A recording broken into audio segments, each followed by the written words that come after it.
ಎಲ್ಲ ಸಹೃದಯರಿಗೆ ನಮಸ್ಕಾರ. ತುಂಬ ಚಂದದ ಪ್ರಾರ್ಥನೆ, ಭಾಳ ಇಷ್ಟ ಆಯಿತು. ಅದು ಹಾಡು ಎಷ್ಟು ಚೆನ್ನಾಗಿತ್ತು, ಭಾವನೂ ಅಷ್ಟೇ ಚೆನ್ನಾಗಿತ್ತು.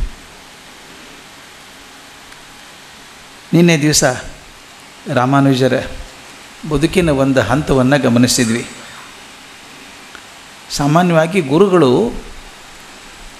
ತಮ್ಮ ಶಿಷ್ಯರಿಗೆ ತಮ್ಮ ಗೊತ್ತಿರೋದನ್ನೆಲ್ಲ ಧಾರೆ ಎರೀತಾರೆ. ಅದಕ್ಕೆ ಇಂಗ್ಲೀಷಲ್ಲೊಂದು ಮಾತಿದೆ, ಗುಡ್ ಟೀಚರ್ ನೆವರ್ ಡೈಸ್ ಅಂತ. ಹಿ ಲಿವ್ಸ್ ಥ್ರೂ ಈ ಸ್ಟೂಡೆಂಟ್ಸ್ ಅಂತ. ಮಕ್ಕಳ ಮೂಲಕ ಬದುಕ್ತಾರೆ ಅಂತ. ಅಂಥವು ಘಟನೆಗಳು ಹೆಚ್ಚಿದ್ದಾಗ ರಾಮಾನುಜಾಚಾರ್ಯರಿಗೆ ಆ ಪುಣ್ಯ ಸಿಗಲಿಲ್ಲ. ಆ ಯಾದವ ಪ್ರಕಾಶರವರು ಶಿಷ್ಯ ತನಕ್ಕಿಂತ ಬುದ್ಧಿ ಜಾಸ್ತಿ ಆಯ್ತೇನೋ, ಚುರುಕಾದ್ನೇನೋ ಅಂತ ಅಸೂಯೆ ಬರೋ ಹಾಗಾಯಿತು. ಆದರೆ ನಮ್ಮಲ್ಲೊಂದು ಮಾತಿದೆ, ಗುರು ಹೇಗಿರಬೇಕು ಅಂದರೆ ಶಿಷ್ಯ ಆದಿಚ್ಛೇತ್ ಪರಾಜಯಂ ಅಂತ. ನನ್ನ ಶಿಷ್ಯನಿಂದ ನಾನು ಸೋಲು ಹಾಗಾದರೆ ಸಂತೋಷ ಅಂತ ಅನ್ಬೇಕು. ಆದರೆ ಅಲ್ಲಿ ಹಾಗಾಗಲಿಲ್ಲ. ನನ್ನ ಶಿಷ್ಯ ನನಗಿಂತ ದೊಡ್ಡವನಾಗ್ಬಿಡ್ತಾನು ಅಂತ ಹೇಳಿ ಕೋಪ ಹೋಗಿ ದ್ವೇಷ ಆಗಿ ಅವ್ರನ್ನ ಕೊಂದೇ ಬಿಡಬೇಕು ಅಂತ ಕರ್ಕೊಂಡು ಹೋದ್ರು. ಪ್ರಯಾಗಕ್ಕೆ ಕರ್ಕೊಂಡು ಹೋಗ್ತೀನಿ ಅಂತ ದಾರಿಲಿ ಪಾರಾಗಿ ಬಂದದ್ರ ಬಗ್ಗೆ ನಿನ್ನೆ ಹೇಳ್ತಾ ಇದ್ದೆ. ವಾಪಸ್ ಮನೆಗೆ ಬಂದರು. ಮನೆಗೆ ಬಂದಾಗ ತಾಯಿ ಕಾಂತಿಮತಿ ಹೇಳಿದ್ರಂತೆ, ಇನ್ಮೇಲೆ ಯಾದವ ಪ್ರಕಾಶರ ಕಡೆ ಹೋಗಬೇಡಪ್ಪ, ವಿದ್ಯಾಭ್ಯಾಸ ಬೇಡ.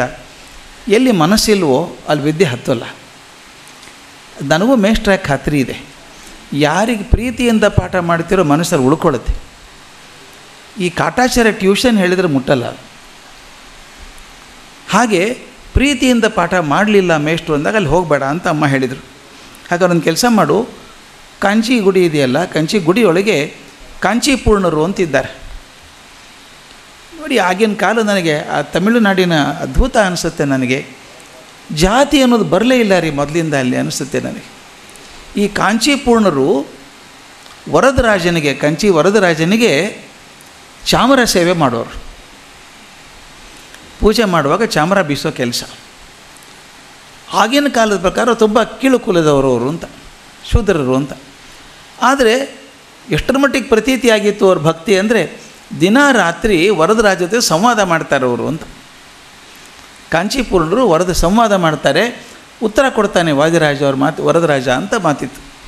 ಅದಕ್ಕೆ ಹೇಳಿದಂತೆ ಅಮ್ಮ ಹೇಳಿದ್ರಂತೆ, ನೋಡು ನೀನು ಕಾಂಚೀಪೂರ್ಣರ ಕಡೆ ಹೋಗಿ ವಿದ್ಯಾ ಕಂಟಿನ್ಯೂ ಮಾಡ್ಕೊ, ಕಲ್ಕೊ ನೀನು ಅಂತ ಹೇಳಿದ್ರಂತೆ. ಕಾಂಚೀಪೂರ್ಣರನ್ನು ಭೇಟಿಯಾದರು. ಅವ್ರು ಹೇಗೆ ಹಿಂಗೆ ವರದರಾಜ ನನಗೆ ಭೇಟಿಯಾಗಿದ್ದರು ಬೇಡ ರೂಪದಲ್ಲಿ ಅಂತ ಹೇಳಿದ್ದಾರೆ. ಒಂದು ಕೆಲಸ ಮಾಡು, ಸಾಂಕೇತಿಕವಾಗಿದೆ ನಿನಗೆ, ಕಾಡಲ್ಲಿ ನಿನಗೆ ವರದರಾಜ ಮತ್ತು ಲಕ್ಷ್ಮೀದೇವಿಗೆ ನೀನು 3 ಸಲ ನೀರು ತಂದು ಕೊಟ್ಟಿದ್ದೆ. ಕತೆ ಹೇಳಿದೆ ನಿನ್ನೆ ನಾನು. 3 ಸಲ ನೀರು ತರಿಸ್ಕೊಂಡು ಕುಡಿದು 4ನೇ ಸಲ ಬರುವಾಗಿರಲಿಲ್ಲ ಅವರು ಅಂತ. 3 ಸಲ ನಿನ್ನ ಕಡೆಯಿಂದ ನೀರು ಅಪೇಕ್ಷೆ ಮಾಡಿದ್ದಾರೆ ಅಂದಮೇಲೆ ಒಂದು ಕೆಲಸ ಮಾಡು, ನೀನು ದೇವಸ್ಥಾನದಲ್ಲಿ ದಿನ ನೀರು ತಂದು ಕೊಡು ಅಭಿಷೇಕಕ್ಕೆ, ಅದೇ ಕೆಲಸ ಮಾಡು ನೀನು ಅಂತ. ಶಾಲಕ್ಕಣರ್ ಅಂತ ಇವತ್ತಿಗೂ ಇದೆ, ಅದು ಶಾಲಕ್ಕಣರ್ ಕೆರೆ ಅಂತ ಒಂದು ಸರೋವರ ನಡುವೆ. ಕಂಚಿ ದೇವಸ್ಥಾನ ತಾವು ನೋಡಿದ್ದೀರಿ ನೀವು, ದಿಕ್ಕು ತಪ್ಪು ಹೋಗುತ್ತೆ, ಯಾವ ಕಡೆ ಬಂದ್ವಿ ಎಲ್ಲಿ ಹೋದ್ವಿ ಗೊತ್ತಾಗಲ್ಲ, ಅಷ್ಟು ದೊಡ್ಡದು. ಅಲ್ಲಿ ಸಣ್ಣ ಸಣ್ಣ ತೀರ್ಥಗಳಿದ್ದಾವೆ. ಶಾಲಕ್ಕಣರ್ ಅಂತ ಒಂದು ತೀರ್ಥ, ಅದು ವರದರಾಜನಿಗೆ ಅಭಿಷೇಕ ಮಾಡೋಕ್ಕೆ ಆ ಬಾವಿ ನೀರೇ ತರಬೇಕು. ನೀನೇ ಕೆಲಸ ಮಾಡು, ದಿನ ಅಭಿಷೇಕಕ್ಕೆ ನೀರು ನೀನೇ ತಂದುಕೊಡು, ಹೇಗಿದ್ದರೂ ಕುಡಿಯೋಕ್ಕೆ ನೀರು ಕೊಟ್ಟಿದ್ದೀಯಲ್ಲ ಅವರಿಗೆ ಅಂತ. ಅದು ಅವತ್ತಿಂದ ರಾಮಾನುಜಾಚಾರ್ಯರು ನಿತ್ಯ ಅವರ ಕೆಲಸ, ಪೂಜೆ ಎಲ್ಲ ಮಾಡಿ, ಧ್ಯಾನ ಮಾಡಿ, ಸ್ತೋತ್ರಗಳನ್ನು ಬಳಸಿ ತನ್ನ ಕಲ್ತಂಥ ಜ್ಞಾನವನ್ನು ಮತ್ತೊಮ್ಮೆ ಪರೀಕ್ಷೆ ಮಾಡಿಕೊಂಡು ದಿನ ಹೋಗಿ ಒಂದು ಚಿನ್ನದ ಬಿಂದಿಗೆ ಕೊಟ್ಟಿದ್ದರಂತೆ ಅಭಿಷೇಕಕ್ಕೆ, ಪೂಜೆಗೆ ಅಲ್ಲಿ ನೀರು ತಂದು ಕೊಡೋ ಕೆಲಸ, ಅದೇ ಕೆಲಸ ಅವರು. ಈ ಸಮಯದಲ್ಲಿ ನಾನು ಆಗಲೇ ಸರ್ ಹತ್ರ ಮಾತಾಡ್ತಿದ್ದೆ, ಯಾವುದೂ ಆಕಸ್ಮಿಕ ಅಂತ ಆಗೋದಿಲ್ಲ ಜಗತ್ತಲ್ಲಿ. Nothing is called as accident. ನಾವು ಸುಮ್ಮನೆ ಹೇಳ್ತೀವಿ ಆ್ಯಕ್ಸಿಡೆಂಟ್ಲಿ ಸಿಕ್ಕರು ನೋಡ್ರಿ ದಾರಿಯೊಳಗೆ ಅವರು, ಅಕಸ್ಮಾತ್ತಾಗಿ ಸಿಕ್ಬಿಟ್ರು ಅಂತ. ನನ್ನ ಪ್ರಕಾರ ಅದಲ್ಲ. 800 ಕೋಟಿ ಜನ ಇದ್ದಾರೆ ಪ್ರಪಂಚದಲ್ಲಿ. ಅದು ಹೇಗೆ ನಾವಿಬ್ಬರೇ ಭೇಟಿಯಾದದ್ದು? ಅದೇನೋ ದೈವ ಇರಬೇಕು, ಏನೋ ಒಂದು ದೈವಕ್ಕೆ ಸಂಕಲ್ಪ ಇದೆ, ಏನೋ ಆಗೋದಿರುತ್ತೆ ಕೆಲಸ. ಇವರು ರಾಮಾನುಜರು ಇಲ್ಲಿ ಕೂತು ನೀರು ತರೋ ಕೆಲಸ ಮಾಡ್ತಾಯಿದ್ರು. ತನಗೆ ಗೊತ್ತಿದ್ದಂಥ ಜ್ಞಾನವನ್ನು, ಕಲಿತಂಥ ಜ್ಞಾನವನ್ನು ಪರೀಕ್ಷೆ ಮಾಡ್ಕೋತಾ ಇದ್ದರು. ಅದೇ ಸಮಯಕ್ಕೆ ಯಮುನಾಚಾರ್ಯರು ಶ್ರೀರಂಗಮ್ಮಲ್ಲಿದ್ದರು. ನಾನು ಯಮುನಾಚಾರ್ಯರ ಬಗ್ಗೆ ಹೇಳಿದೆ ಮೊನ್ನೆ. ಅವರಿಗೆ ಪೀಠಸ್ಥರಾಗಿದ್ದರು ಶ್ರೀರಂಗಮಕ್ಕೆ. ವಿಶಿಷ್ಟಾದ್ವೈತದ ಪೀಠ ಅದು ಶ್ರೀರಂಗಂ.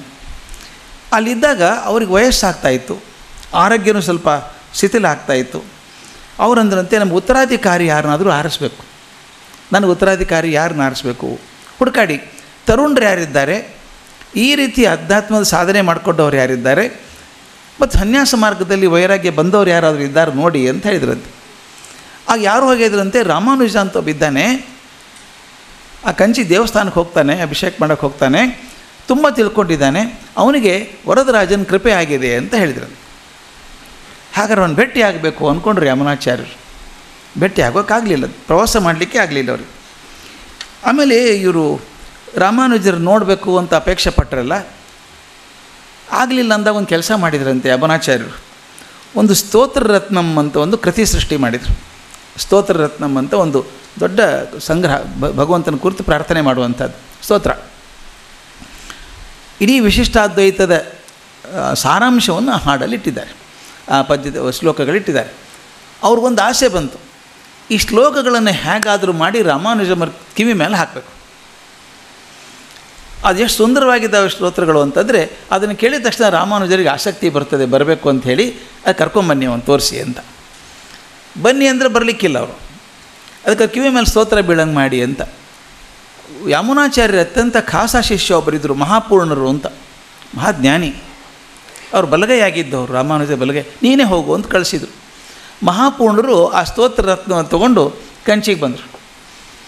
ಈ ಹುಡುಗ ರಾಮಾನುಜ ಆವಾಗ ನೀರು ತೊಗೊಂಡು ಹೋಗ್ತಾ ಇದ್ರಲ್ಲ ಅಭಿಷೇಕಕ್ಕೆ, ಇವರು ದಾರಿಯಲ್ಲಿ ಕೂತ್ಕೊಂಡು ಜೋರಾಗಿ ಸ್ತೋತ್ರ ಹೇಳ್ಕೊತಾ ಇದ್ರಂತೆ. ಆದರೆ ಆಗಿನ ಪದ್ಧತಿ ಹಾಗಿತ್ತು ನೋಡ್ರಿ. ಈಗಿನ ಪದ್ಧತಿ CEO ಪದ್ಧತಿ, ಅದು ಡೈರೆಕ್ಟ್ಲಿ ಮೇಲ್ ಕಳಿಸಿ ಯಾರು ಇಂಟ್ರೆಸ್ಟೆಡ್ ಇನ್ ಜಾಯ್ನಿಂಗ್ ಅವ್ರ ಜಾಬ್ ಅಂತ ಕೇಳೋದು. ಮನಸ್ಸನ್ನು ಒಲಿಸೋದು ಹೇಗಿತ್ತು ಅಂತ ಆ ದಾರಿಯಲ್ಲಿ ಕೂತ್ಕೊಂಡು ಆ ಸ್ತೋತ್ರವನ್ನು ಜೋರಾಗಿ ಹೇಳ್ಕೊತಾ ಇದ್ರಂತೆ. ಇವ್ರದ್ದು ಮನಸ್ಸು, ನಾನು ಯಾವಾಗಲೂ ಹೇಳೋದು, ನಮ್ಗೆ ರೇಡಿಯೋ ಸ್ಟೇಷನ್ ಕೇಳಿಸ್ಬೇಕಾದ್ರೆ ರೇಡಿಯೋದಿಂದ ಆಗಲ್ಲ, ಟ್ಯೂನ್ ಮಾಡಬೇಕು ಆ ಫ್ರೀಕ್ವೆನ್ಸಿಗೆ ನಾವು. ಹಾಗೆ ಅದಕ್ಕೆ ಟ್ಯೂನ್ ಆಗಿರಬೇಕಲ್ಲ. ಇವ್ರು ನೀರು ತೊಗೊಂಡು ಹೋಗ್ತಿರ್ಬೇಕಾದ್ರೆ ಯಾರೋ ಜೋರಾಗಿ ಸ್ತೋತ್ರ, ಹೊಸ ಸ್ತೋತ್ರ ಇದು ಯಾವುದು, ಅದು ಹೇಗೆ ಮಾಡ್ತಿದ್ರು ಅಂದರೆ ಇವರು ಭಾಳ ಚಂದ ಬರೀತಾರೆ ಅದನ್ನು. ನೀರು ತೊಗೊಂಡು ಬಾವಿಯಲ್ಲಿ ನೀರು ತೊಗೋಬೇಕು, ಅಲ್ಲಿ ಕೊಟ್ಟು ಬರಬೇಕು ಗರ್ಭಗುಡಿಗೆ. ಅವ್ರು ಏನು ಮಾಡ್ತಿದ್ರು ಅಂದರೆ ಇವ್ರು ಒಂದು ಕಟ್ಟೆ ಮೇಲೆ ಕೂತ್ಕೊಂಡು ಕಂಬದ ಕೆಳಗೆ ಕೂತ್ಕೊಂಡು ಓದ್ತಾ ಇದ್ದರಂತೆ ಸ್ತೋತ್ರಗಳನ್ನು. ರಾಮಾನುಜರು ಬಾವಿಯಲ್ಲಿ ಬೇಗ ಎಳ್ಕೋಬೇಕು ನೀರು. ಆ ಕೊಡ ಹೊತ್ಕೊಂಡು ಇವ್ರ ಹತ್ತಿರ ಬಂದ ನಿಧಾನಕ್ಕೆ ಹೋಗೋದಂತೆ, ಮತ್ತು ಅಲ್ಲಿ ಕೊಡ ಇಟ್ಟು ಓಡಿ ಬರೋದು, ಮತ್ತು ನಿಧಾನಕ್ಕೆ ಹೋಗೋದು. ಸ್ತೋತ್ರ ಕೇಳಿಸ್ಕೊಂಡ್ರಂತೆ. ಒಂದು 8 ಸಲ ಹೋದ್ಮೇಲೆ ತಡ್ಕೊಳ್ಳೋಕ್ಕಾಗಲಿಲ್ಲ, ಹೋಗಿ ನಮಸ್ಕಾರ ಮಾಡಿ, ತಾವು ಯಾರೂ ಗೊತ್ತಾಗಲಿಲ್ಲ, ಈ ಸ್ತೋತ್ರ ನಾನು ಕೇಳೇ ಇಲ್ಲ ಮೊದಲು, ಯಾರು ರಚನೆ ಮಾಡಿದ್ದು ಅಂತ. ಅದೇ ಬೇಕಾಗಿತ್ತಾನೆ ಮಹಾಪೂರ್ಣರಿಗೆ, ಕೂತ್ಕೊ ಹೇಳ್ತೀನಿ ಅಂಥೇಳಿ ಇದನ್ನು ಯಮುನಾಚಾರ್ಯರು ಮಾಡಿದ್ದು, ವಿಶಿಷ್ಟಾದ್ವೈತ ಪೀಠದ ಅವರೇ ಅಧ್ವರ್ಯರು. ಈಗ ಅವ್ರು ಮಾಡಿದಂಥದ್ದು ನಿಮಗೆ ಇಷ್ಟ ಆಯಿತಾ ಅಂತ ಕೇಳಿ, ಇಷ್ಟ ಆಗೋದೇನು ಭಾಳ ಚೆನ್ನಾಗಿದೆ, ಅವ್ರು ನೋಡ್ಬೇಕು, ನಾನು ಯಮುನಾಚಾರ್ಯ ನೋಡಬೇಕು ಅಂದರು. ಅದೇ ಬೇಕಾಗಿತ್ತಲ್ಲ, ಬನ್ನಿ ಹೋಗೋಣ ತಕ್ಷಣ ಅಂದರು. ಆ ನೀರಕ್ಕೆ ಹಾಕಿ ಪೂಜೆ ಮುಗಿಸಿ ಕಾಂಚೀಪುರ್ಣರು ಹೇಳಿದರು, ನಾನು ಸ್ವಲ್ಪ ಶ್ರೀರಂಗಮ್ಮಗೆ ಹೋಗಿ ಬರ್ತೀನಿ, 2 ದಿವಸ ನೀರಿಗೆ ಬೇರೆ ವ್ಯವಸ್ಥೆ ಮಾಡಿಕೊಳ್ಳಿ ಅಂತ ಹೇಳಿ ಹೊರಟೇ ಬಿಟ್ಟರು. ಮಹಾಪೂರ್ಣರು ಇವರು ಹೋದರು.